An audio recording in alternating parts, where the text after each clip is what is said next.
Antes da gente entrar propriamente na mensagem, eu queria convidar você a fazer um movimento onde nós vamos tirar algumas fotos aqui dentro. Daqui a pouquinho você vai separar aí o seu celular ou o seu tablet, o que quer que seja, para tirar algumas fotos. Nessas fotos você tem que aparecer. A selfie significa isso, você vira para você a câmera. Mas pode aparecer quantas pessoas você quiser junto com você, tá? Por que eu estou dizendo que é daqui a pouco? Porque primeiro nós preparamos um vídeo para ensinar como você tira uma selfie bem tirada. Quem está pronto aí, atento, diga amém. Pode colocar então. O que você vai precisar? Um celular com câmera ou algum tipo de tablet. E é claro, você mesmo. Outros acessórios podem incluir, mas não estão limitados a bichinho, café ou uma bicicleta. Primeiro passo, escolha o seu cenário. Encontrar o cenário perfeito para a sua selfie é muito importante. Aqui vão algumas opções muito comuns. O banheiro, uma floresta, no carro. E não se esqueça de colocar o cinto de segurança. Um camarim com espelho ou na academia. O lugar perfeito para mostrar todo o seu físico e irritar todos os seus amigos. Segundo passo, preparação facial. Como em qualquer profissão, a prática traz a perfeição. E a melhor maneira de tirar uma selfie perfeita é treinando. Limpe bem os dentes, dê aquela ajeitada no cabelo, arrume bem as sobrancelhas, encolha bem, flexione esses bíceps, tire o excesso, excelente. Terceiro passo, escolha o ângulo perfeito. Escolha o ângulo que melhor capture a sua imagem. Aqui vão algumas opções. Olha eu aqui embaixo. Esta é uma selfie tirada de um ângulo mais alto. Ela tem o objetivo de tornar o indivíduo mais fininho, o grandes narinas. Estas são muito populares entre crianças e pessoas que não têm a menor noção de profundidade. O ângulo baixo, ou como é mais conhecido, o queixo duplo, não recomendamos. Quarto passo, escolha a sua expressão. As possibilidades são infinitas. A cara de pato. Não tinha te visto aí. Muito comum entre os solteiros. O mamãe sou forte. Tipicamente tirado após malhar. Eu estou super animado. Esta pode ser multifuncional.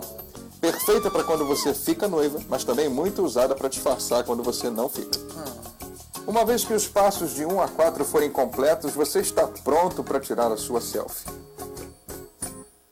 Quinto passo, escolha um bom filtro. Depois da selfie, aplique um filtro que lhe deixe mais bronzeado e menos pálido. Sexto passo, publique na rede social de sua preferência. E agora, é só esperar pelas curtidas. Entendido? Eu acho que você está pronto. E agora, chegou a sua vez. Let me take a selfie. É isso mesmo. Sou eu que estou aqui falando com você. Chegou a hora de pegarmos os nossos celulares, tablets ou outras câmeras, porque vamos colocar em prática aquilo que nós aprendemos. O senhor aí atrás com os braços cruzados. O telefone está bem no bolso.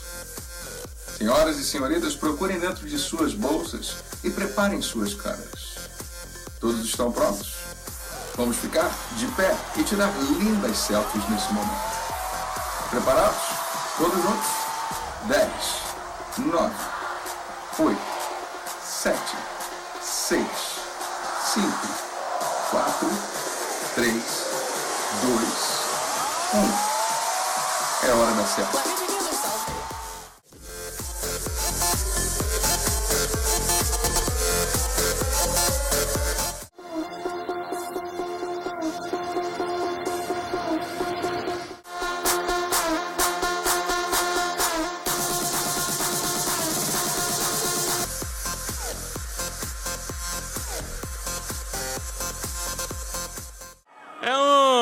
É 2, pronto. Pode sentar. Fico pensando se alguém chegou na igreja nesse momento. Coisa de maluco. O que você faz com essa selfie? Bom, a primeira coisa que você vai fazer é não olhar para ela agora, porque agora a gente vai para a palavra. Mas seria muito legal se todo mundo aproveitasse a oportunidade e divulgasse o que a gente está fazendo aqui. Convidasse pessoas para estar aqui no domingo que vem. Você pode usar essa hashtag que a gente está usando, hashtag por trás da selfie. Hashtag para quem tem mais de 50 anos, não quer dizer nada, tá, gente? Simplesmente deixa para o pessoal mais novo fazer isso daí. mas nosso desejo é aproveitar a oportunidade do movimento para nós divulgarmos. Como eu disse para você, por que a gente deu esse título? Por que a gente está usando essa expressão?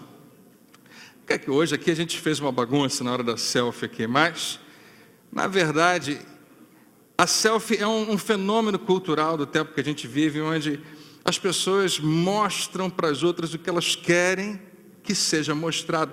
Não necessariamente é a verdade de quem nós somos. Você vê que nessa preparação que a gente colocou aqui, arrumar o cabelo, limpar tudo, arrumar, né, direitinho, nem sempre você está assim. Então essa é só uma ilustração. Eu sou um entusiasta de que você tire fotos e tire de outras pessoas e que isso promova muita amizade. Mas ali há uma ilustração, como eu disse na semana passada, de um conflito que acontece no nosso interior. Todos nós temos isso. Todos nós temos alguém que nós gostaríamos de ser e quem nós somos de verdade. Então, com base nessa ideia, nós estamos usando um personagem bíblico principal com alguns coadjuvantes, que é Jacó, que aparece lá no início da nossa Bíblia, em Gênesis. Ele é um dos patriarcas, ele tem uma história fascinante. E hoje nós vamos tratar de um episódio na vida de Jacó, que é um dos mais interessantes e marcantes. Eu acho que todo mundo aqui já ouviu essa história sendo contada. E eu queria convidar você a lembrar que essa história realmente aconteceu. Mesmo que a gente não entenda ela totalmente, ela aconteceu dentro da sua realidade, dentro da sua geografia, dentro da sua cultura, ela realmente aconteceu. Cerca de 5.000 anos atrás, aqui, nessa mesma terra que nós estamos pisando, essa história aconteceu. Então, abra lá a sua Bíblia, ou se você quiser acompanhar no telão, em Gênesis, no capítulo 25. Essa é uma história que, eu confesso a você, sempre que eu ouço ela chama a minha atenção, porque ela parece, o contexto, um pouco estranho, um pouco, desculpa a expressão, ridículo o que acontece. Eu sempre pensei, como é que alguém é capaz de fazer o que esse cara está fazendo? Mas estudando a Bíblia e percebendo a nossa própria vida, eu descobri que nós fazemos a mesma coisa o tempo todo. O que acontece nesse episódio é uma troca de algo muito grande por algo muito pequeno. Algo que é de um valor inestimável por outra coisa que é extremamente barata. É uma troca ridícula, é um péssimo negócio. Mas é algo que acontece, você vai perceber mais do que você imagina. Então vamos fazer essa leitura. Você pode acompanhar tanto no telão como na sua Bíblia. Diz assim: ao chegar a época de dar à luz, confirmou-se que havia gêmeos em seu ventre. Está falando do casal Isaac e Rebeca. Rebeca ia se tornar mãe, agora descobriu que eram gêmeos, são dois. O primeiro a sair era ruivo e todo o seu corpo era como um manto de pelos. Eu sempre fico impressionado com isso, falei para você na semana passada. Ele não era peludo apenas quando cresceu, quando ele nasceu ele já era peludo. Você queria estar lá, né, para ver isso? Essa coisa assustadora, né? Um menino saiu ali desse jeito. Eu falei que ele era um pequeno Chewbacca na semana passada. Por isso lhe deram o nome de Esaú. Depois saiu seu irmão com a mão agarrada no calcanhar de Esaú, pelo que lhe deram o nome de Jacó. Por que deram o nome de Jacó? Porque Jacó significa isso, aquele que agarra o calcanhar, aquele que puxa para trás, aquele que é o usurpador, enganador. Esse é o nome. Tinha Isaac 60 anos de idade quando Rebeca os deu à luz. Os meninos cresceram. E aí, a gente está falando de muitos anos que se passaram. Esaú tornou-se caçador habilidoso e vivia percorrendo os campos, ao passo que Jacó cuidava do rebanho e vivia nas tendas. Isaac preferia Esaú porque gostava de comer de suas caças. Rebeca preferia Jacó. Um casal dos pais, cada um tinha o seu filho predileto. Não recomendo isso a ninguém, nunca funciona. Mas era o caso nessa família.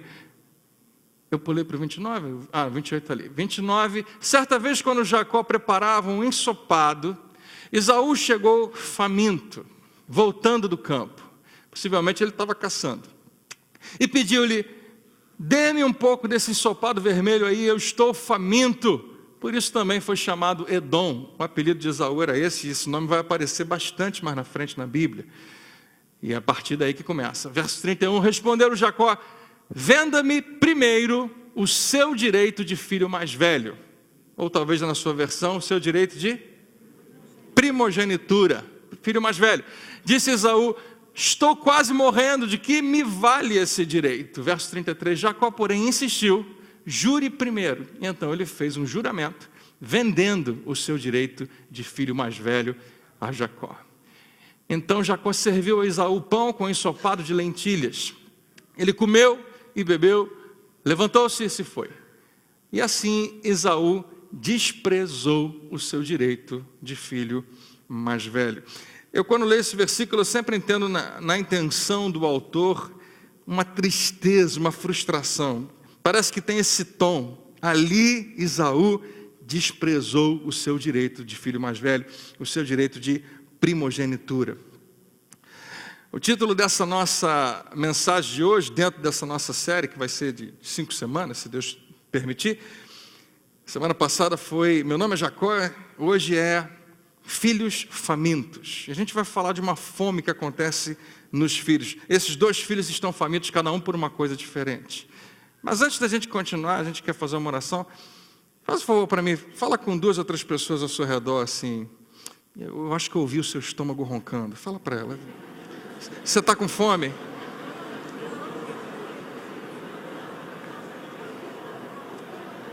Amém. Amém. Que Deus nos abençoe nesse nosso bate-papo. Esse com certeza deve ter sido o pior negócio que alguém já fez na história da humanidade. Um prato de sopa de lentilhas. Você sabe que eu acho que eu nunca comi sopa de lentilhas, e eu não quero ofender ninguém que gosta de sopa de lentilhas, mas eu não gosto do cheiro da sopa de lentilhas, particularmente. Não sei se eu tenho outros adeptos. E eu fui dar uma olhada na internet para procurar uma foto boa. Nem as melhores fotos são muito atraentes. É o tipo de coisa que não é muito convidativo, mas aparentemente estava muito cheiroso, estava pelo menos para Esaú naquele momento, e ele partiu. Mas ainda que fosse um prato fantástico, ainda que fosse, sei lá, picanha de lagosta, que nem existe, mas vamos supor, o que ele deu em troca foi a sua primogenitura. Por que isso é tão grande? Por que isso é tão grave? Porque a primogenitura, o fato dele ter nascido primeiro, e eles eram gêmeos, eu acho que Esaú tinha que entender que no mínimo ele era muito sortudo, muito. Nasceu primeiro. O primeiro filho tinha direito ao dobro da herança. E Isaac não era pobre. Jacó e Esaú, esses 2 irmãos, sabiam da história de Deus e Abraão, que Abraão era o seu avô. Eles sabiam o que tinha começado lá em Abraão e como Deus abençoou. Abraão se tornou um dos caras, talvez, o mais rico que existia na face da terra naquele tempo, por causa da bênção de Deus sobre ele, por causa da aliança que Deus tinha com ele. Isaac, o pai deles, é o filho da promessa, herdou tudo aquilo, e a Bíblia diz que ele enriqueceu muito mais. Porque talvez você pense: pastor, isso aí não me interessa muito, porque se meus pais um dia forem embora, eles vão me deixar com as contas só para pagar, né? Não necessariamente meus pais, mas Isaac tinha muitos bens, muitos animais, muita grana, muitos terrenos, tudo que você puder imaginar. E esse cara, na hora de pensar sobre o valor do que ele está fazendo, ele não valoriza, a Bíblia diz, ele despreza. E troca por uma coisinha, um prato, uma quentinha, alguma coisa que eu e você sabemos que ele poderia conseguir em qualquer outro momento. Embora ele faça todo esse drama dizendo: eu estou morrendo, a gente sabe que não é muito bem assim. E quando eu leio essa história, eu me lembro que um dia eu já participei de uma história semelhante a essa. Inclusive meu irmão mais velho já esteve aqui e contou essa história antes de mim. Não era para ter feito isso, mas ele é o primogênito, é coisa dele, né? O Alexandre um dia chegou em casa com fome também, e eu tinha preparado para mim um sanduíche que a minha avó me ensinou a fazer, de saladas de ovos com maionese. Sabe aquele sanduíche natural? Tá vendo? É mais atraente do que a sopa de lentilhas, com certeza. E eu preparei, e ele falou: me dá um pedaço disso aí. Eu lembrei da história de Jacó. E eu pensei: essa é a minha oportunidade. Infelizmente, na nossa cultura hoje não tem mais esse negócio 2 vezes, né, o dobro da herança. Mas ainda assim eu fiquei pensando, deve ter alguma coisa boa nesse negócio de ser primogênito. Então vou arrumar um jeito de conseguir. E ali ele fez um juramento, né? Na verdade a gente fez isso brincando. Mas você não vai acreditar que nos dias de hoje ainda isso acontece. Eu ouvi falar a história de justamente 2 irmãos que experimentaram exatamente a mesma coisa. Um chegou com fome. É melhor você ver, tem um vídeo aí mostrando. Pode botar para mim, por favor.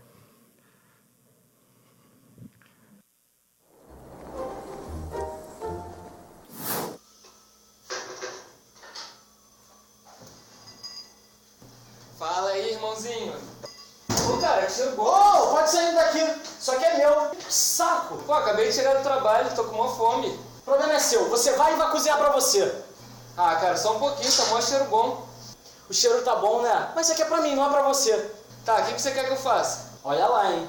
Se você ficar pedindo isso pra mim, vai sair caro. Tá, fala logo, cara, o que você quer que eu faça? Tá bom. Olha só. Eu quero o quarto só pra mim, tá?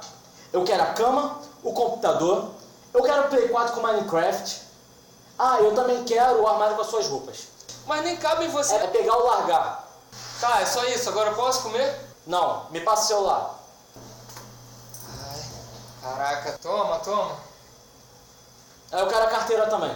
A carteira? A carteira. Tá faltando cartão aqui, hein? Toma. Platino. Tem até bilhete único aqui. Cartão Dots. É meu. Agora eu já posso comer? Eu quero a chave do carro.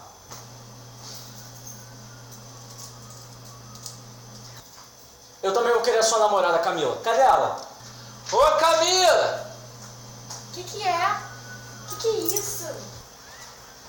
Me dá a aliança também. Eu quero também o cordão, o relógio, tudo que tá aí em você. A camisa e o tênis também. Pô, quer comer meu fígado? Boa, seu fígado. Meu advogado. Assina aqui, por favor. Obrigado. Tá bom, agora eu já posso comer? Tá, já pode comer. Só mais uma coisa. A conta do Netflix. Obrigado, pessoal do teatro que fez essa linda cena. Qual ridículo é isso, né? Um prato de comida por todas aquelas coisas. Um prato de comida pelo seu direito de primogenitura. É como se eu pegasse uma caneta dessas que a gente dá aqui e perguntasse, você troca o seu carro por uma caneta aqui da igreja? É ridículo demais, não tem, o contraste é muito grande. Você vai falar, claro que não, pastor, eu já levo uma caneta dessa para casa toda semana, não vai ter necessidade, né? O senhor me dá nada. Mas o que nós precisamos compreender nessa passagem aqui vai muito além dessa questão que é absurda.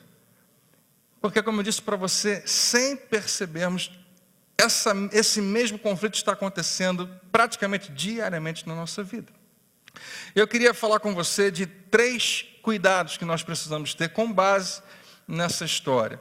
E pela graça de Deus, se o Senhor for hoje, mais uma vez, abençoador em nossas vidas, Ele sempre é, você vai sair daqui com algumas decisões importantes para tomar. Eu oro para que você tome as melhores decisões. Fala para quem está perto de você, Deus quer falar contigo, se liga. Em primeiro lugar, o primeiro cuidado que eu acho que a gente precisa ter é esse. Cuidado para não confundir crescimento com maturidade. Com base nesse versículo que está aqui no telão. E cresceram os meninos. A Bíblia fala então que eles nasceram gêmeos. Conta um pouquinho da história daquele nascimento. 2 bebês. No versículo seguinte fala cresceram. E nesse crescimento, se você for estudar a Bíblia, não foram apenas alguns anos, foram muitos anos que se passaram. Se você estudar, você vai chegar à conclusão, estudando, você tem que pesquisar bem, não é tão simples, mas eles deviam ter na casa dos 50 a 60 anos de idade, quando esse episódio acontece. A gente vê eles 2 se comportando como crianças, né? O seu direito de primogenitura, não, primeiro me dá comida, não, vamos assinar aqui, seja o que for. Parece que eles cresceram do lado de fora, mas não cresceram do lado de dentro. Gêmeos, ou seja, tinham a mesma idade, cerca disso, 60 anos. E a Bíblia faz questão de dizer que Esaú, ele cresceu, ele desenvolveu habilidades de caçador, e Jacó desenvolveu outras habilidades também, dentro de casa lá. Mas por mais que você desenvolva habilidades do lado de fora, se você não desenvolver você mesmo do lado de dentro, se você não se preocupar em crescer primeiro dentro, e claro, eu estou falando principalmente do nosso relacionamento com Deus, que era o que faltava em Esaú, né? Obviamente, talvez nos dois, pelo comportamento deles, por mais que tivessem um crescimento, se tornaram melhores em alguma habilidade que tinham, o crescimento mais importante não aconteceu. Esaú aprendeu muito bem a caçar o seu jantar, mas ele nunca aprendeu a controlar os seus apetites. Essa é uma das marcas de alguém que está amadurecendo. É alguém que não diz sim para tudo que deseja, que consegue identificar o que é importante e o que não é tão importante, que consegue distinguir o que é importante agora e o que é importante depois. Essa é uma das marcas da maturidade. No caso de Esaú, nós temos essa história. Ele parecia que tinha crescido, porque a idade mostrava que ele crescia, mas não confunda apenas o crescimento físico, até mesmo o crescimento intelectual, com crescimento verdadeiro e maturidade. Hoje em dia nós temos que entender que a maturidade tem que acontecer em cada área da nossa vida. Nós precisamos crescer não apenas fisicamente, isso acontece praticamente, naturalmente acontece comigo, com você, né? Não precisa tanto esforço, se você se exercitar um pouquinho, comer direitinho, você vai crescer propriamente.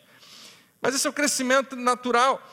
O crescimento intelectual exige algum esforço, você tem que ir para a escola, você tem que fazer uma faculdade, você tem que fazer um curso, você tem que ler algum livro para que cresça. E a gente às vezes para por aí, esses dois crescimentos estão bons, não. Você sabia que você precisa crescer nos seus relacionamentos? Que a maneira como você entende os seus relacionamentos, seja com o marido, seja com mulher, seja com filhos, seja com o patrão, seja com empregados, seja com membros da igreja, amigos seus, seja em qualquer nível, ele nunca é algo estático, ele sempre está indo para algum lugar. E ele poderia estar sempre crescendo, ele poderia estar sempre melhorando. Mas a gente pode escolher, e muitas vezes escolhemos ficar estagnados, e isso nos torna piores nos nossos relacionamentos. Eu costumo dizer nos casamentos que eu realizo, e às vezes quando tento aconselhar um casal, porque eu não sou bom nesse negócio, né, eu acabo falando do que né, eu penso, eu acho, e depois eu não, o que interessa é o que está na palavra. Mas eu acabo dizendo o seguinte, olha, para qualquer coisa na vida a gente precisa de ensino, a gente precisa de aprendizado, relacionamento também. O natural é um casal vir aqui na igreja, se casar, e na mente deles o que eles pensam é, vamos ver como é que vai ser. Nós vamos simplesmente fazer o que a gente aprendeu até hoje. Vamos reproduzir o que eu ouvi dos meus pais, você vai reproduzir o que você viu nos seus pais, e em geral isso não funciona, não dá certo. Porque há lições para se aprender a respeito de relacionamento. E elas estão justamente nessa Bíblia que está aí no seu colo. A Bíblia nos orienta, nos dá a direção apropriada para como ser um marido e crescer nos nossos relacionamentos, como ser uma esposa e crescer nos seus relacionamentos. Quem está acordado aí, diga amém. Nós precisamos crescer emocionalmente. O crescimento não acontece apenas nessas áreas que a gente vê. Existe algo dentro de nós que, se nós não crescermos, se nós não entendermos, né? Existem homens que acreditam que são homens por causa de serem justamente, de terem alguns atributos, algumas características, de serem mais duros, de serem mais fechados. Mas o homem que cresce emocionalmente, ele sabe da importância de abrir um pouco a sua vida, de ter alguém para confidenciar coisas na sua vida, porque aquilo vai lhe ajudar a crescer. Parece que para a mulher é um pouco mais fácil, mas muitas vezes o homem não cresce, ou desiste de crescer em alguma dessas áreas interiores, emocionais, porque parece que vai dar a impressão de que ele é menos forte, que ele precisa de ajuda, e nós precisamos. Quantos homens tem aqui? Digo amém. Você sabia que a primeira coisa que diz respeito a você na Bíblia é que você precisa de ajuda? Aleluia, pelo menos um. A Bíblia diz assim, que Deus fez para o homem uma mulher porque ele precisava de uma auxiliadora. Por que Deus ia fazer alguém para ajudar se você não precisava de ajuda? Você tem um homem do seu lado e fala assim, você precisa de ajuda.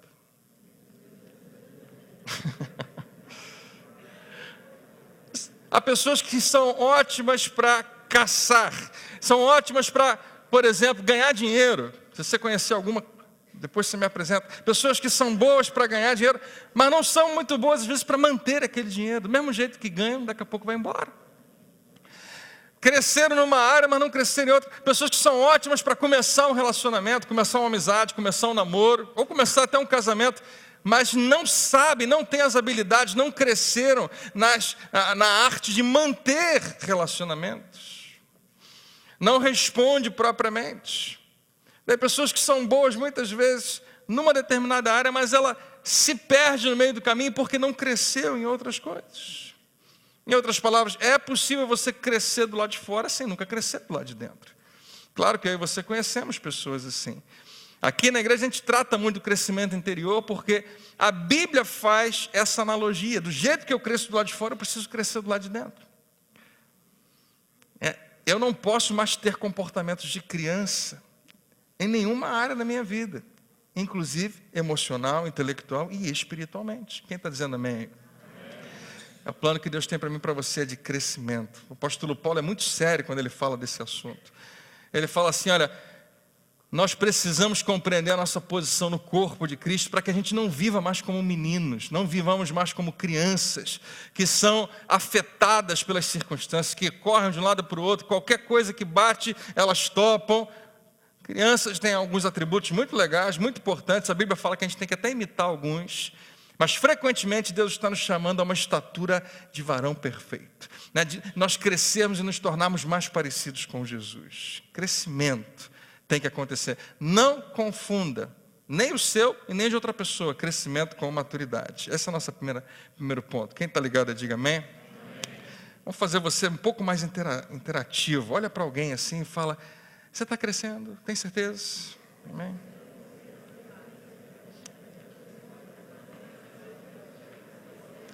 Era só para falar uma frase, eu já não sei mais o que você está falando agora.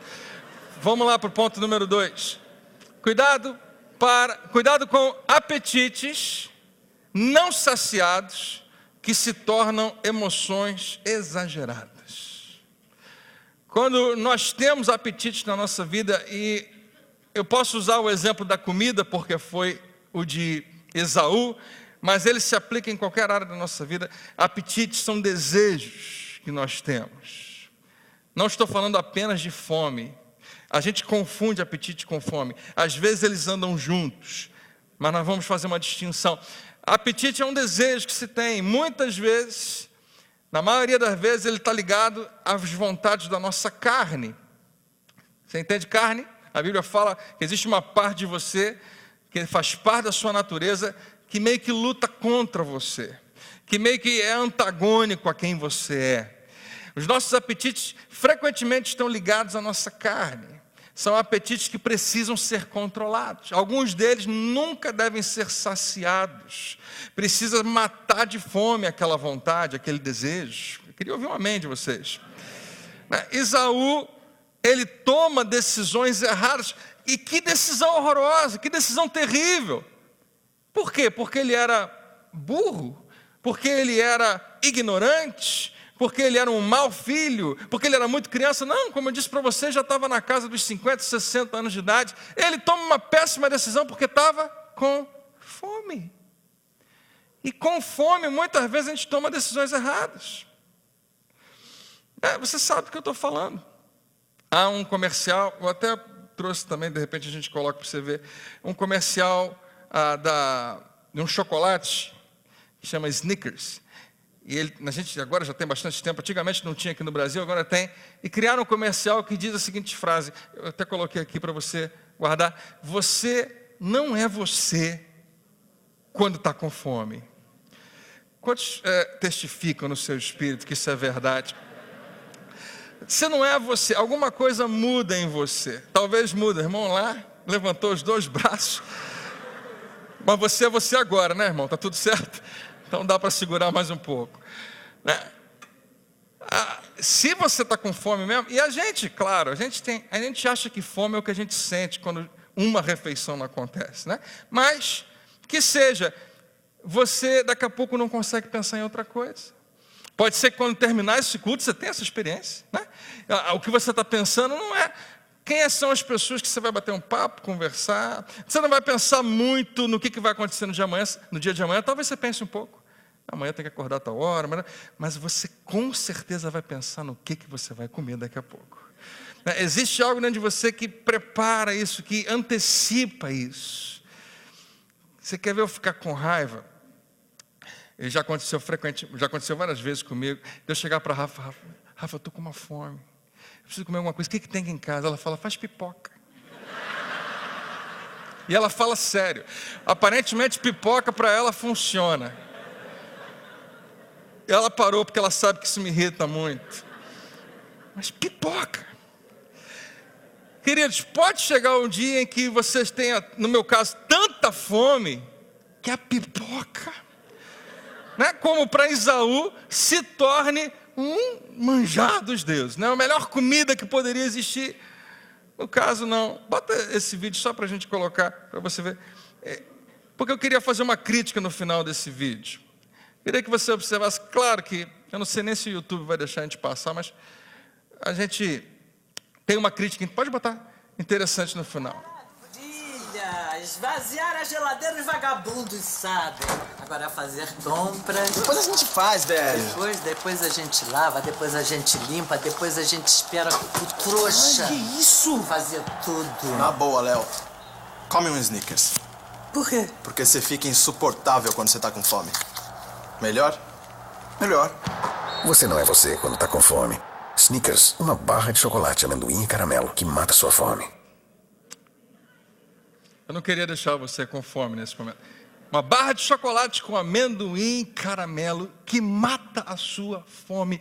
Eu não posso concordar com isso totalmente. Porque se você está com fome mesmo, para matar essa fome vai precisar de um pouco mais do que chocolate. Mas eu entendo porque já teve dia que eu estava com tanta fome e esse chocolate apareceu na minha frente.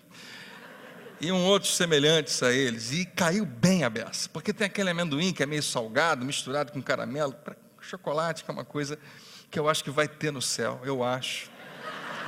Eu penso que faz parte desse negócio da alegria eterna que Deus prometeu a nós, eu acho.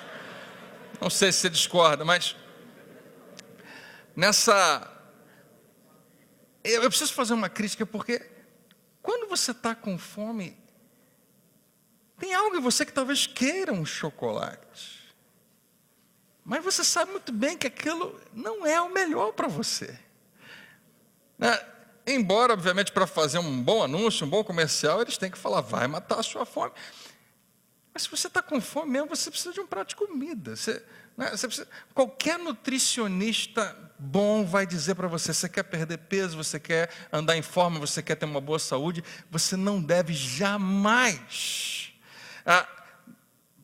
pular uma refeição. Você deve fazer as suas refeições propriamente. Existem horários que você precisa fazer. Meu filho, há pouco tempo atrás, ele trouxe uma dúvida que eu achava que ele não tinha, mas ele tinha, era real. Ele falou, pai, eu não devo comer quando eu fico com fome, não é a hora certa de se comer. Eu falei, não, filho. Se você for comer quando você está com fome, eu acho que você está comendo atrasado. O certo é você não precisar nunca ficar com fome. Eu falei como se entendesse muito do assunto. Na verdade, eu ouço muito isso e faz sentido para mim. Realmente, para você se alimentar propriamente, eu já conversei com um nutricionista aqui da igreja, que disse para você se alimentar propriamente, você não espera ficar com fome. Você vai comendo, daqui a 2 horas, sem fome, você come mais um pouquinho. E você vai se mantendo, aquilo ajuda no seu metabolismo, ajuda nas propriedades do seu corpo. Porque se você fizer essa loucura, hoje eu não vou nem tomar o café da manhã, nem vou almoçar, porque eu estou querendo perder peso. O que vai acontecer quando for 8 horas da noite? E você ouve da geladeira um chamado. E não é da salada que está lá, né? É do pudim de leite ou do sorvete que está na geladeira. Sorvete também deve ter no céu. Gordura e açúcar junto. Olha que beleza. Então, se você pular uma refeição, você andar com fome é extremamente perigoso. Eu ouvi uma frase, numa dessas de comercial, Falou assim: não ande por aí com fome. Essa é uma frase que cabe bem para o crente. Eu acho que na vida do cristão a gente precisava absorver isso. Eu não posso andar com fome. Eu não posso me dar ao luxo de vez em quando me encontrar em situações onde eu estou com fome. E quem vai mandar em mim naquele momento é aquele meu apetite, é aquela minha vontade. Se você sai de casa e não leva um lanchinho com você, né? Bom, tenho meus horários, tudo bem, mas se você precisa, no meio do caminho, de alguma coisa para comer, eu espero que você entenda que eu não estou falando de comida exatamente, eu estou falando de apetite que eu e você temos, e que a gente, quando está com fome, fome do que, André? Frequentemente nós não nos alimentamos propriamente das coisas de Deus na nossa vida, e isso vai nos deixando mais fracos, vai nos deixando mais suscetíveis ao que está do lado de fora. Se você não comer propriamente, as doenças encontram mais espaço no seu corpo, você não tem a proteção necessária. Existe uma necessidade muito grande que a gente compreenda isso. Outra frase que eu botei aqui é essa: quem tem fome tem pressa. Isso é uma campanha que aconteceu algum tempo atrás, aqui no nosso país. E essa expressão também faz sentido para mim e para você. Por que Esaú topou o que ele topou? Porque ele estava com pressa, ele estava com tanta fome que ele queria que o problema fosse solucionado imediatamente. Quando nós ficamos com fome, nós decidimos com base no imediatismo. Então não tem tu, vai tu mesmo. Nós precisamos resolver agora o problema. E se Esaú não tivesse com fome, com tanta fome assim, e ele dissesse: me dá um pouco desse ensopado porque está cheiroso, e Jacó viesse com essa ideia: você quer o meu ensopado que eu preparei? É meu, só se você me vender o seu direito de primogênito. Se Esaú tem um pouquinho, né, tipo assim, não está com aquela fome toda, ele ia dizer: você está maluco? Nunca vou fazer uma coisa dessa. Eu dou o meu jeito. Amanhã eu caço alguma coisa, ou daqui a pouco eu vou na casa dos meus pais, seja o que for. Mas a fome fazia com que ele tivesse aquele imediatismo: tem que ser resolvido agora. E ele devia estar com tanta fome que devia estar até fraco, porque, para pensar, ele chega em casa, faz esse negócio todo: eu estou com fome. O irmão dele fala: só se você me der o seu direito. Se você está observando lá, você pensa: Esaú, você é caçador, você é cabeludo a beça, seu irmão é o filhinho da mamãe, só fica em casa, dá uns tapas nele e come um ensopadinho todo se você quiser, quebra os dentes dele, fica pedindo tua primogenitura, dá um jeito. Ele devia estar com uma fome tão grande mesmo, que ele nem lembrou se ele tinha força, se não tinha, qual era o lugar dele, a posição dele. Isso é que acontece quando a gente fica com fome. Nós damos espaço a emoções exageradas. Você não erra porque você é mau. Você não erra, né, porque você não teve melhor educação, não recebeu a informação, a instrução necessária. Frequentemente nós erramos porque estamos com fome. Estamos muito tempo sem nutrição. Se você fica faminto, você fica suscetível ao que se oferece. E em geral, aquilo nos atrai. Então não ande por aí com fome. Eu vou dizer para você, nessa igreja você não tem essa desculpa de ficar com fome. Eu não sei se você sabe, mas todas as mensagens que são pregadas nessa igreja estão ao alcance aí do seu celular, que você ficou tirando foto aqui com a gente. Existe na página da igreja, nos podcasts, se você entende o que é isso, todas as mensagens estão lá, de maneira que você pode sair de casa levando um lanchinho no seu bolso. Em algum momento você pode receber aquela palavra e firmar e nutrir o seu espírito que tanto precisa. Não estou dizendo que a gente tem a melhor comida para oferecer, mas pelo menos vai nutrir, né, para que você, quando estiver diante dos desafios, quando te oferecerem alguma outra coisa, você fala: não, estou legal. Mas se você está com a barriga cheia, você está satisfeito, podem te oferecer o melhor prato, o mais lindo. Em geral, você vai dizer: não, eu estou legal, eu estou bem.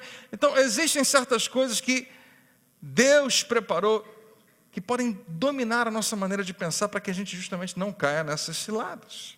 Nós tomamos decisões erradas porque não preparamos alguma coisa para a viagem, não levamos um lanche.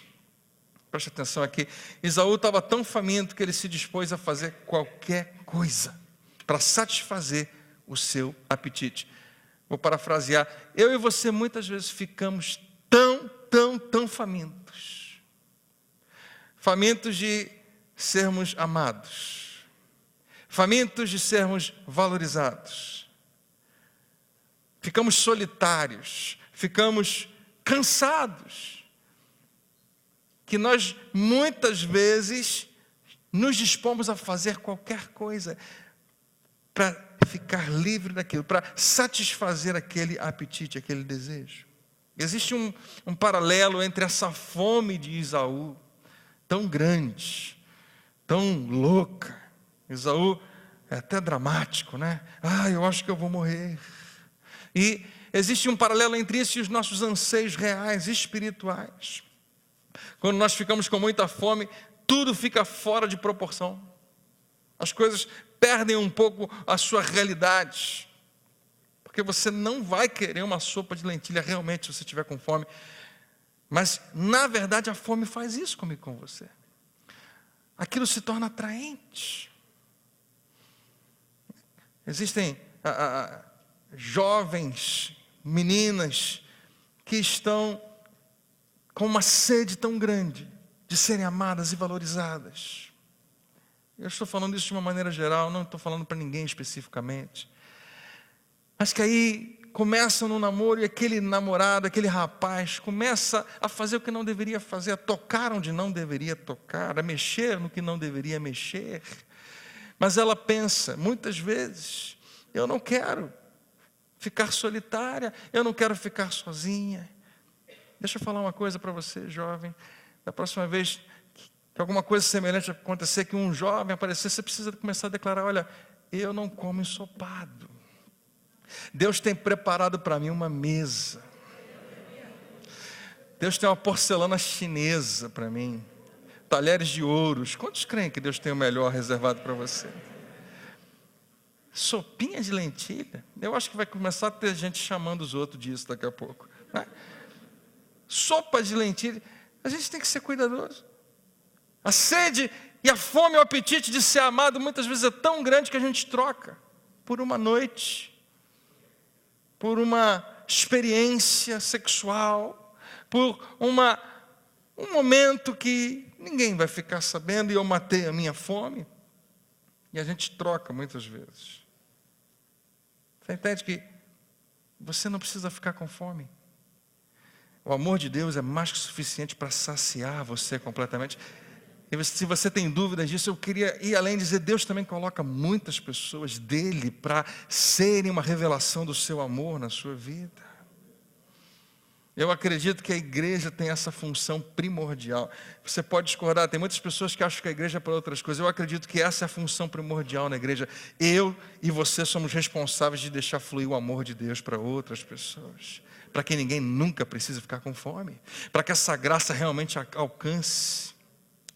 Essa semana eu ouvi um testemunho, eu não quero expor ninguém, mas que fala de uma história de um senhor que, bem novo, foi maltratado na igreja. Foi maltratado da seguinte maneira: você não pode mais fazer parte desse grupo, porque nós vimos você numa situação comprometedora.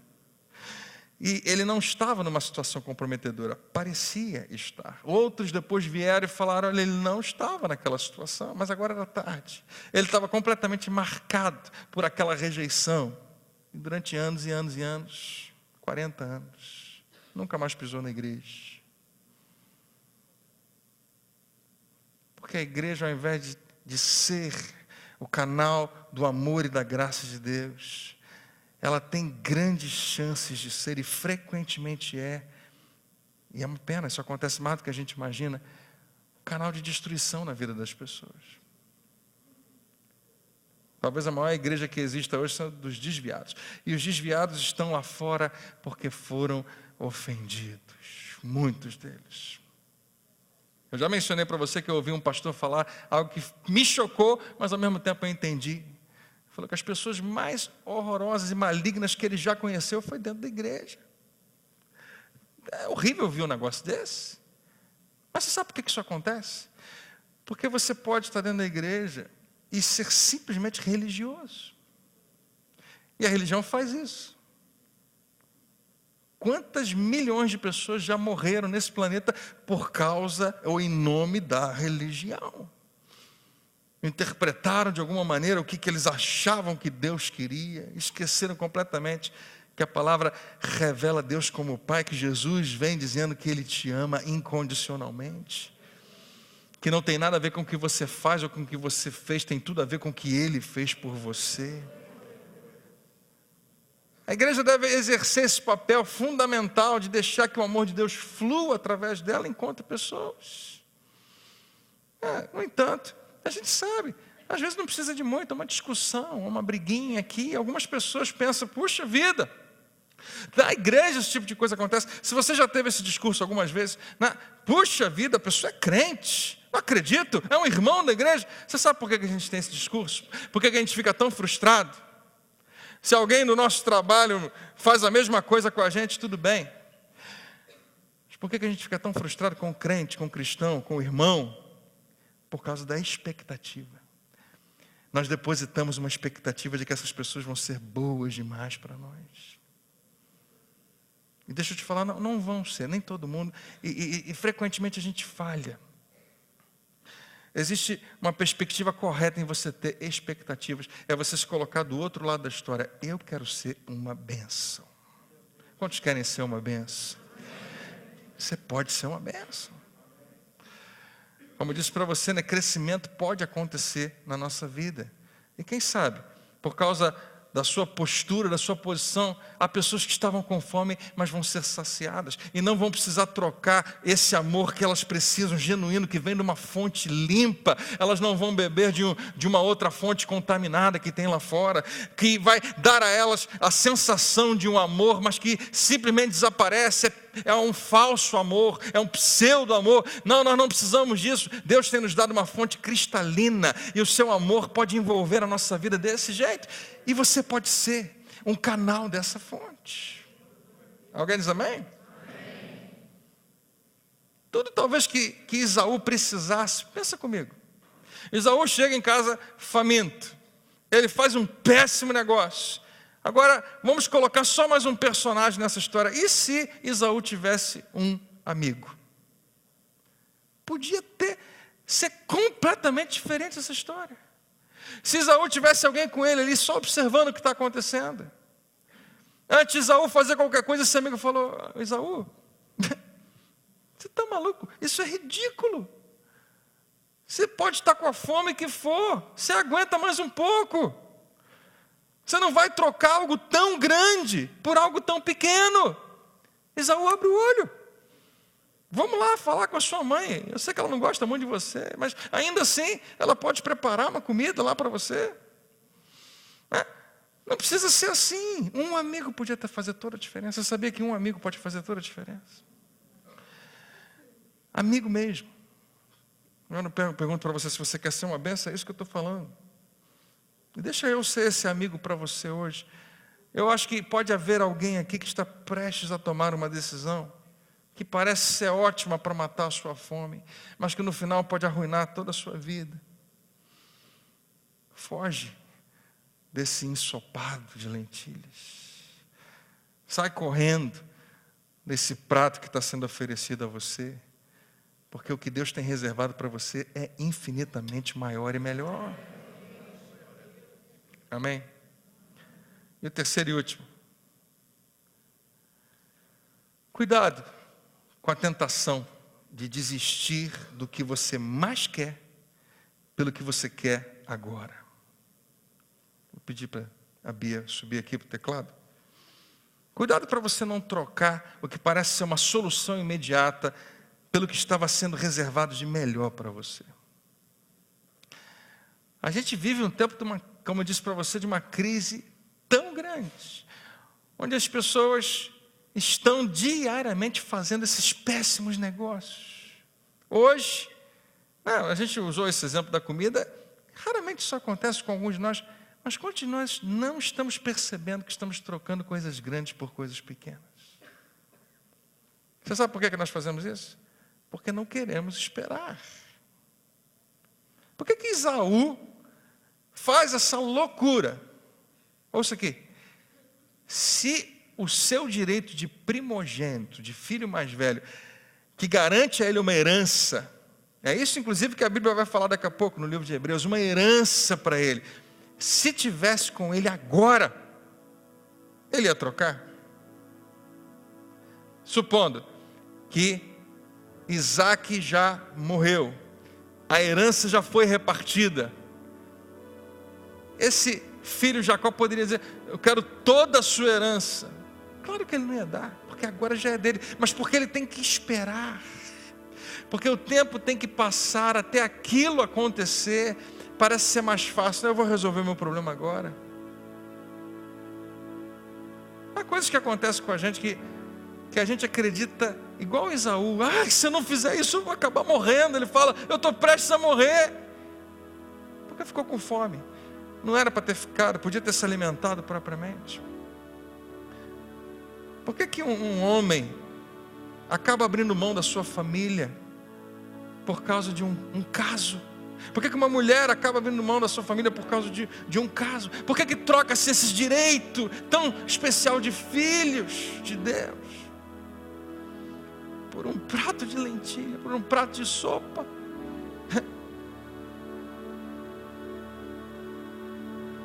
Porque acredita-se que o agora é o que importa. Algum tempo atrás a gente falou sobre isso. A Bíblia fala do imprudente, do inexperiente, do tolo. É o que acredita que a vida é só agora. Ele não acredita que a vida é conectada, que o agora vai influenciar no depois. O sábio, esse sabe que as decisões de agora vão influenciar e consegue visualizar o que a vida pode ser, o que deve ser. A vida em família. Eu e você conhecemos. Talvez alguém aqui esteja hoje chorando por causa disso. Eu abandonei, eu troquei. Eu quero te dar uma boa notícia: você está na casa de Deus, você está na presença de Deus. Ele continua tendo coisas boas reservadas para você. Mesmo que você tenha jogado fora alguma coisa boa que Ele reservou, Ele é um Pai de amor infinito. E as suas bênçãos também não se esgotam. Ele ama os seus filhos, Ele tem algo para os seus filhos. Esaú não levou a sério o seu direito de primogenitura. Eu creio que por isso ele ainda não pertencia a ele. Depois que Esaú vende o seu direito de primogenitura, ele finalmente vai lá e come aquela comida. Imagina que eu estou aqui com um prato na mão. Não tinha talher não, possivelmente, talvez uma colher de pau, mas ele deve ter comido com a mão, estava com tanta fome. E come, bota para dentro. E eu penso que talvez ele tenha pensado: não está tão bom quanto eu achei que estaria. Não está me trazendo a sensação que eu achei que traria. Não está produzindo a satisfação toda que eu achei que produziria. E ele... A Bíblia fala que...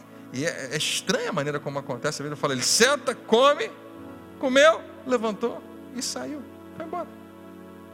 Não fala nem que ele apreciou aquele momento, como ele gostou de comer aquela comida, como ele ficou feliz. Ele cada vez que ele comia alguma coisa, ele fazia: que coisa boa. Não, nada disso. Comeu e saiu. Deve ter feito até mal, que ele saiu rápido. Você percebeu assim, né? Levantou, teve que ir embora rápido por alguma razão. Não deve ter caído muito bem. E ali estava o final daquela história. Não tem mais, ele jurou, é como aquele documento assinado. O inimigo quer negociar comigo, com você. O diabo tem hoje alguns pratos para nos oferecer. Você sabe por quê? O diabo não pode tirar nada de você. Você que tem que dar para ele, se você quiser. A Bíblia deixa isso claro para mim e para você. O que Jesus fez, trazendo você para a família de Deus, é te dando esse privilégio. Não há nada que o inimigo possa tirar de você. Ele não pode tirar absolutamente nada. Ele não pode tirar sua paz, ele não pode tirar sua alegria, ele não pode tirar nada de você. Você tem que dar. Você tem que render a Ele. Se você fizer isso, Ele leva.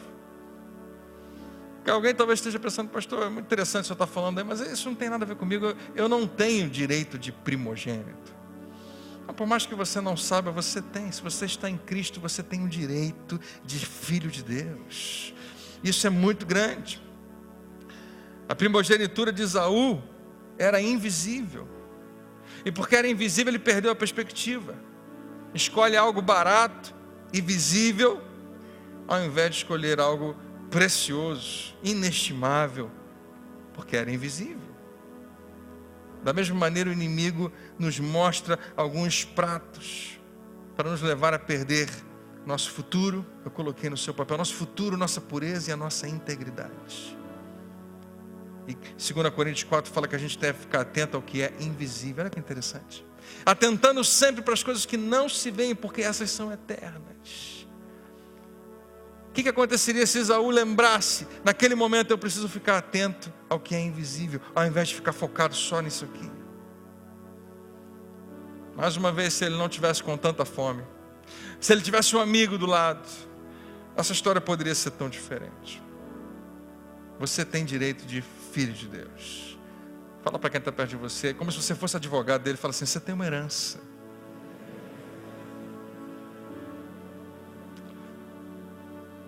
Pastor, você sabia que Jesus, uma das coisas que ele deixa na sua herança é paz? Ele fala assim, deixe-vos a minha paz vos dou. Não vos dou como o mundo dá. Ele fala, não se turbe o vosso coração. Que direito nós temos, grande, precioso. Só que porque é invisível, muitas vezes, a gente não goza desses direitos. E aí o inimigo vem e nos oferece uma tigelinha de preocupações. E a gente acorda de manhã cedo e vai direto lá comer daquela tigela de preocupações, de ansiedade. E trocamos a paz que Deus nos deu por uma coisa barata que o inimigo está nos oferecendo. Ficamos com medo, ficamos com dúvida por causa do que ele oferece. A palavra diz que como herança eu e você temos de Deus alegria.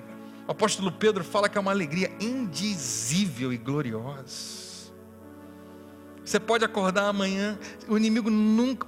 A gente usa esse linguajar, mas não é verdade. A gente fala assim, o diabo roubou minha paz, o diabo roubou minha alegria. Ele não pode roubar de você. Não pode. Você sabia que a única pessoa que pode roubar de você a sua alegria é você mesmo. Amanhã, quando você acordar, você pode escolher se você vai viver alegre ou não. A não ser que você permita que outras coisas, que outros fatores, que outras circunstâncias governem a sua vida. Mas você pode decidir. Você pode dizer, Deus me deu alegria. Ninguém vai roubar a minha alegria. Mas o diabo vem com uma tigelinha, uma quentinha bem preparada, às vezes cheirosa, de reclamações. Toma aqui a sopinha do zangado. Reclama. E a gente muitas vezes parte para dentro e ignora aquilo tão grande que Deus nos deu. Deus nos deu alegria. E uma última coisa que eu quero falar sobre isso. Nós vendemos muitas vezes o nosso testemunho, pessoal. Diga, testemunho. Você sabe o que é o seu testemunho? A gente sabe. Testemunho é como as outras pessoas nos olham. Não sei se eu já falei para você alguma vez, mas de manhã eu costumo ir para a praia jogar vôlei, assim, durante a semana. Acho que eu nunca mencionei aqui. Mas eu logo de cara, em pouco tempo, alguém me perguntou, o que você faz? Eu falei, eu sou pastor. E até hoje todo mundo me chama de pastor lá, me chamam de André, mas brincam muito, dizendo, pastor, pastor, pastor. E meu pastor, de longe, grita, meu pastor. Eu sou pastor, eu sou cristão, eu sou evangélico, me elogiam. Você é um cara tranquilo, você é um cara de paz. Num determinado dia, eu cheguei para jogar e eu estava doido para jogar, estava animado, porque eu jogo bem demais, você não faz ideia. Cheguei e eu sabia que eu tinha que sair mais cedo naquele dia, eu tinha pouco tempo. Minha esposa e eu tínhamos marcado já de fazer alguma coisa, eu precisava estar num determinado horário em casa. Eu sabia, eu vou ter pouco tempo, vai dar para jogar 2 partidas no máximo. E no meio do primeiro jogo, do segundo jogo, as meninas que estão lá começam a querer conversar. de alguma coisa aqui e outra coisa ali. Aí eu, né, com aquela tranquilidade, gente, vamos jogar, vamos conversar agora não, né? Porque senão não vai ter jogo, ficar batendo papo. Comecei assim, feliz, daqui a pouco eu estava com raiva. Né? Porque começaram a falar e eu soltei uma palavra um pouco mais forte, não falei nenhum palavrão até agora. Eu falei, gente, vambora, horário. Gritei um pouco mais, eles olharam para mim tipo assim, pastor. E a maneira como eles me olharam naquele dia me fez mal o dia inteiro.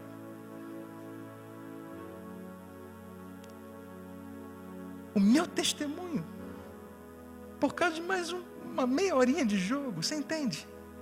O prato que me foi oferecido, você pode botar a culpa no seu próprio temperamento, né? Ou qualquer que seja o que tenta roubar de você o teu testemunho, como alguém olha para você. Eu ouvi um pastor contando uma história hilária, né, de que ele foi atrás de um garoto no carro, o garoto passou por ele assim, rápido, deu uma fechada nele, ele ficou com raiva. Ele não ficou assim.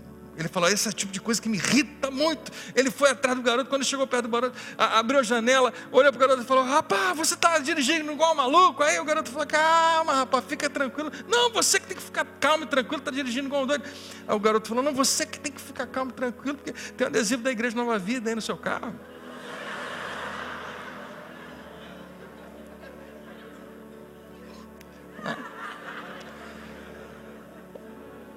Testemunho. Por causa de querer mostrar que você é macho, querer mostrar que você não leva desaforo para casa. A gente vende muitas coisas que o inimigo tem nos oferecido. Para terminar, queridos, Esaú escolheu o ensopado. E veja o que diz em Hebreus no capítulo 2 a respeito dele. Que ele escolheu, versículo 16. A Bíblia chama Esaú de profano, que significa também negligente para com Deus. E essa é uma das piores frases que alguém pode falar a seu respeito. Não haja nenhum imoral ou profano como Esaú. O escritor aos Hebreus, a gente não sabe quem é exatamente, ele escreve o capítulo 11, que a gente chama da galeria da fé, e ele fala bem de todo mundo, até dos caras que não são grande coisa, ele fala bem. Sansão, Davi, um cara que tinha feito um monte de coisa errada, mas fala, pela fé, Deus usou, e não gasta muito tempo falando dos problemas, dos reveses. Fala de Sansão, um cara que também parece que tem muito mais derrota do que vitória, mas a Bíblia fala como ele foi usado por Deus. No capítulo 12, no capítulo seguinte, ele está escrevendo, não haja entre vocês, e fala raiz de amargura. Quando ele chega, ele fala, ninguém imoral ou profano, ele pensa, como quem? Ele lembra, como Esaú. Você gostaria de ser lembrado dessa maneira? Olha só, por que Esaú foi profano? Ele explica que por uma única refeição vendeu os seus direitos de herança como filho mais velho. Deus levou isso muito a sério, porque Deus tinha feito uma aliança com Abraão, que era para continuar depois com seu filho Isaac e permanecer com o primeiro filho. Lembra que semana passada a gente falou que ele é o Deus de Abraão, de Isaac e de Jacó? Mas você já parou para pensar que deveria ser o filho mais velho? O Deus de Abraão, de Isaac e de Esaú. O nome dele poderia estar lá. A Bíblia faz questão de dizer, olha, as alternativas que ele tinha. Aparecer na história da humanidade. O nome Israel hoje teria que ser derivado agora de Esaú, se é o caso. Que até hoje nós conhecemos Israel por causa de Jacó. Ou podia ficar marcado na palavra de Deus eternamente como um exemplo de alguém que era anti-Deus, contrário a Deus, profano. Por quê? Porque na hora de escolher, preferiu escolher com base na fome. Eu gosto de como a Bíblia, a Mensagem, colocou. Esse versículo é importante. Como vocês sabem, posteriormente, quando quis herdar a bênção, foi rejeitado, falando de Esaú, e não teve como alterar a sua decisão, embora buscasse a bênção com lágrimas. A Bíblia fala que ele chora pedindo a bênção, mas agora era tarde demais, não tinha mais volta. Você pensa, parece que não cabe isso, pastor. Deus é um Deus tão misericordioso. O cara foi atrás, pediu perdão, chorou. Por que não tinha jeito? Por que não tinha volta? Eu me lembrei de um outro irmão, de outros 2 irmãos que Jesus conta numa parábola em Lucas capítulo 15. Você conhece a parábola do filho pródigo? O filho mais novo pede ao pai a sua herança. O mais velho ia receber o dobro. O mais novo recebeu bastante dinheiro, gastou o dinheiro todo. E tem uma frase na história do filho pródigo que é uma das que eu mais amo. A Bíblia diz que ele já estava tão no fundo do poço que ele queria comer a comida dos porcos. Você conhece essa história? E ali a Bíblia diz assim: caindo em si. Cair em si. Diga comigo, cair em si. Essa nossa série é sobre esse assunto. É você se reencontrar. É encontrar quem você é. É se reposicionar na sua verdade. É aí que a história do filho pródigo começa a fazer uma curva. Caindo em si, disse: eu vou para a casa do meu pai. Ele faz um discurso, e o meu pai, se ele me perdoar, pelo menos um empregado eu posso ser.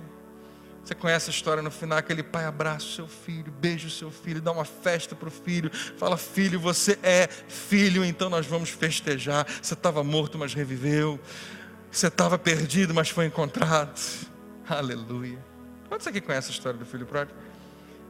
É interessante que o pai no final fala isso: esse meu filho estava morto, mas reviveu. É curioso porque quando o filho pede ao pai a sua parte da herança, ele está dizendo o contrário. Ele está dizendo: pai, eu quero a minha parte da minha herança porque eu não quero ficar esperando você morrer. Para mim você está morto agora. O filho escolhe muitas vezes se separar do pai. Mas o pai sabia muito bem que essa separação nunca era uma morte para o pai, era uma morte para o filho. Se separar do pai não faz a menor diferença nele, não muda em nada quem ele é, mas você morre. E ele fala: esse meu filho estava morto, mas reviveu. E eu pensei, o Isaú não teve essa mesma oportunidade, ele voltou chorando, pedindo, mas esse filho...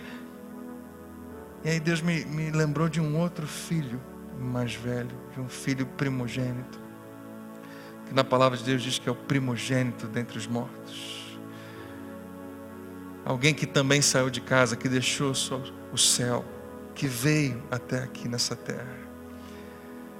E que toda vez que o inimigo trazia um prato para oferecê-lo, ele não aceitou. E ele se manteve firme até o final, porque ele queria conquistar algo para os seus irmãos. Por mim e por você. E ele conquista. E ele morre para que a gente não precise morrer. E ele ressuscita e nós ressuscitamos juntamente com ele. Que dia maravilhoso é o dia que nós percebemos e nós caímos em si. Vamos ficar de pé.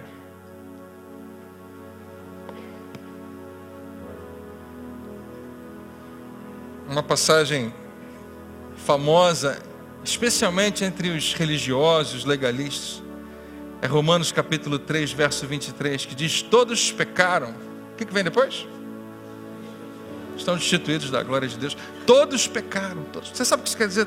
Todos nós somos Esaús. Todos nós aceitamos o que nos foi oferecido. Toma esse prato aqui de sopa de lentilha.